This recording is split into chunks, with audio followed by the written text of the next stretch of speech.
Okay, let's dive into this. Today we're looking at something pretty fascinating and frankly really crucial in the crypto world.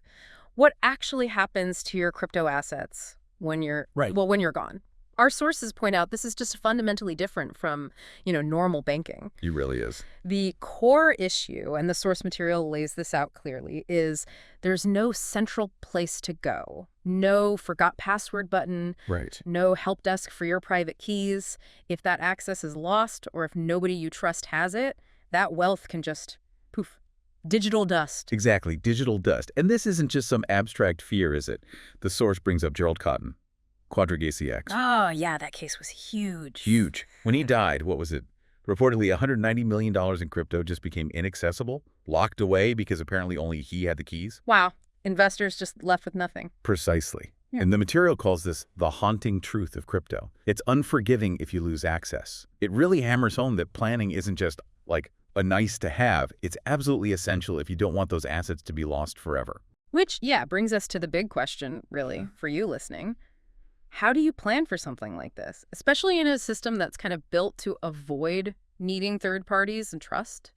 Let's explore what the source material suggests in terms of approaches. Right. So the sources cover quite a spectrum. Everything from adapting, let's say, more traditional methods to brand new, purely digital ideas. Okay, like what on the traditional end? Well, things like physically securing your private keys or your seed phrase, using established methods, maybe putting them in a bank's safe deposit box or entrusting them to a lawyer as part of a sort of digital estate plan, Okay. or even splitting up the recovery phrase, giving different pieces to different family members you trust, kind of like a DIY crypto will, I suppose. A crypto will, interesting. Yeah. But the source points out a catch there. Absolutely. Yeah. The big catch, as the material highlights, is you're still relying heavily on people, trusting the bank, trusting the lawyer, trusting your family not to lose it, not to misuse it. And trusting they'll even know what to do with it when the time comes. Exactly. That reliance on human trust, even in this supposedly trustless tech, that's where it gets tricky. Yeah, that tension is clear.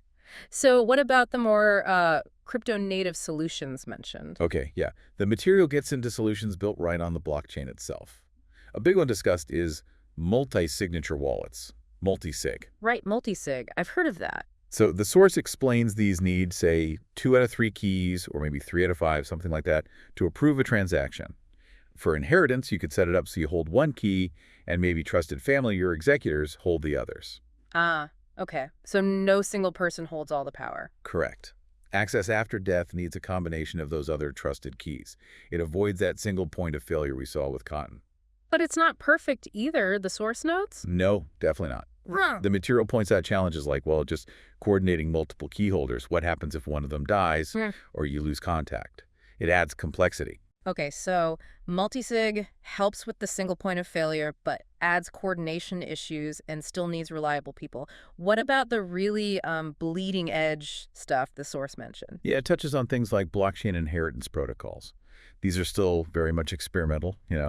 But the idea is using smart contracts, basically code on the blockchain that could potentially release assets automatically, maybe triggered by something like verified proof of death from a decentralized Oracle network, trying to automate it. Automated inheritance, wow. Yeah, and it also briefly mentions ideas like decentralized insurance, maybe mechanisms that pay out if a wallet is inactive for a very long time, assuming that means, death or loss of access. Interesting concepts, but probably not ready for prime time yet. The source is pretty cautious there. It says these are complex, they depend heavily on reliable external data feeds, which is a whole other challenge.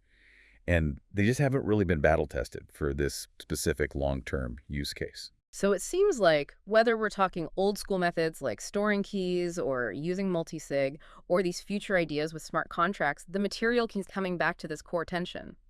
How do you guarantee access after death without creating new risks or just reintroducing the same human trust issues crypto tried to solve? That's exactly it. It seems every solution discussed right now involves some trade-off, some reliance on other people or on complex systems that might not be fully proven yet. That is the crux, yes. Yep. The sources are very clear. There's no simple, perfect push-button answer yet. Every single method involves balancing security, complexity, and trust in external factors or people. Which really brings us to that final provocative thought the material leaves us with, something for you, the listener, to really chew on today.